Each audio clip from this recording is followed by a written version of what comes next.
शाम के करीब 7 बजे थे। रसोई में खाना बनाते हुए काव्या की नज़र अपनी सास शांति देवी की पैरों पर पड़ी। उनकी चप्पलें जगह जगह से घिस चुकी थी।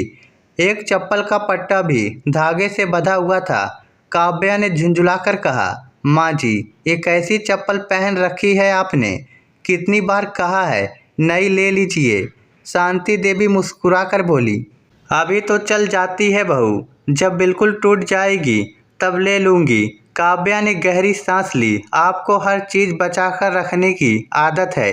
घर में किसी चीज़ की कमी नहीं है, फिर भी आप पुराने कपड़े, पुरानी चप्पल, पुराने बर्तन सब संभाल कर रखती रहती हैं। शांति देवी चुप हो गई। अगले दिन काव्या बाजार गई। उसने अपने लिए एक महंगी साड़ी खरीदी और साथ में अपनी सास के लिए भी एक सुंदर जोड़ी चप्पल ले आई। घर आकर उसने चप्पल शांति देवी के सामने रख दी। माँ जी, ये आपके लिए। शांति देवी की आंखें चमक उठी।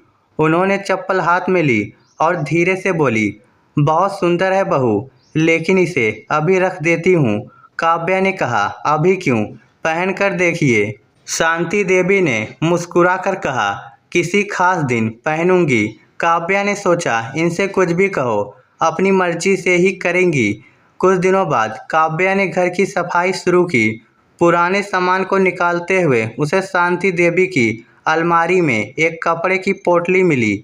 उसने पोटली खोली तो उसमें पुराने बच्चों के कपड़े, छोटी छोटी जुराबें और एक टूटी हुई चांदी की पायल थी। काव्या ने पूछा, माँ जी, ये सब किसके हैं? शांति देवी कुछ पल चुप रही, फिर बोली, अमित के। काव्या चौंक गई, लेकिन ये तो बहुत पुराने हैं। शांति देवी ने उन छोटे कपड़ों को अपनी हथेली पर रख लिया। बहू, जब अमित छोटा था ना, तब हमारे पास इतने पैसे नहीं होते थे कि हर महीने उसके लिए नए कपड़े खरीद सके।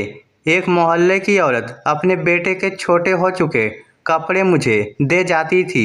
मैं उन्हें धोकर सिलकर अमित को पहनाती थी। उनकी आवाज़ भर्रा गई।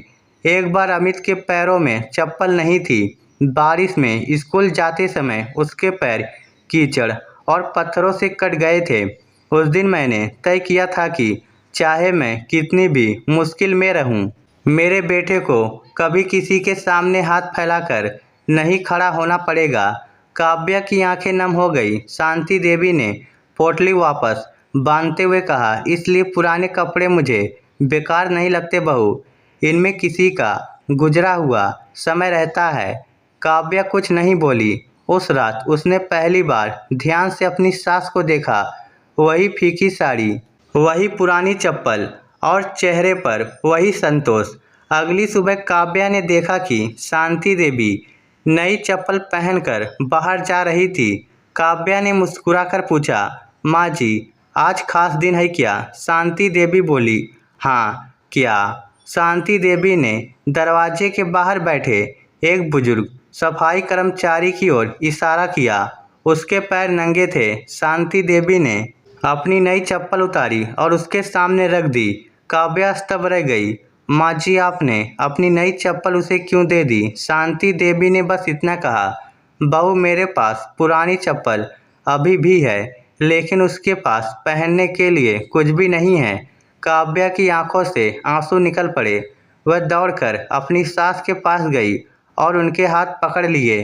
माँ जी, मुझे माफ़ कर दीजिए। मैं हमेशा समझती रही कि आप पुरानी चीज़ों से मोह करती हैं। मुझे नहीं पता था कि आप हर चीज़ में किसी ज़रूरतमंद का हिस्सा बचाकर रखती हैं।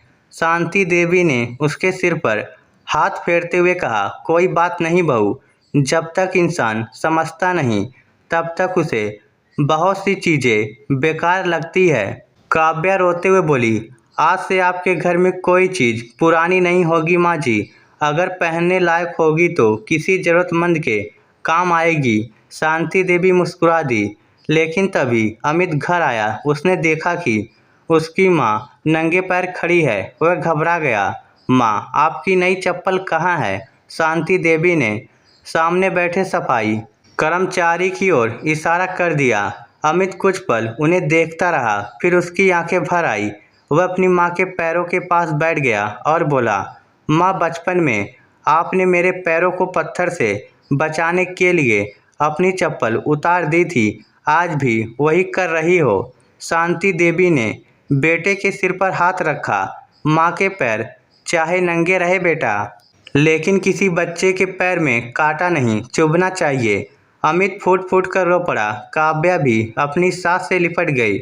उस दिन उस घर में कोई महंगी चीज नहीं खरीदी गई, लेकिन 3 लोगों के दिलों में एक ऐसी दौलत आ गई थी जो किसी बाजार में नहीं मिलती।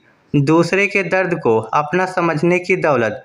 कभी कभी हमें किसी इंसान की पुरानी साड़ी, पुरानी चप्पल या पुराने सामान दिखाई देते हैं, लेकिन हम ये नहीं देख पाते कि उन चीज़ों के पीछे कितनी त्याग भरी जिंदगी छिपी होती है। किसी की पुरानी चीज़ देखकर उसे छोटा मत समझिए।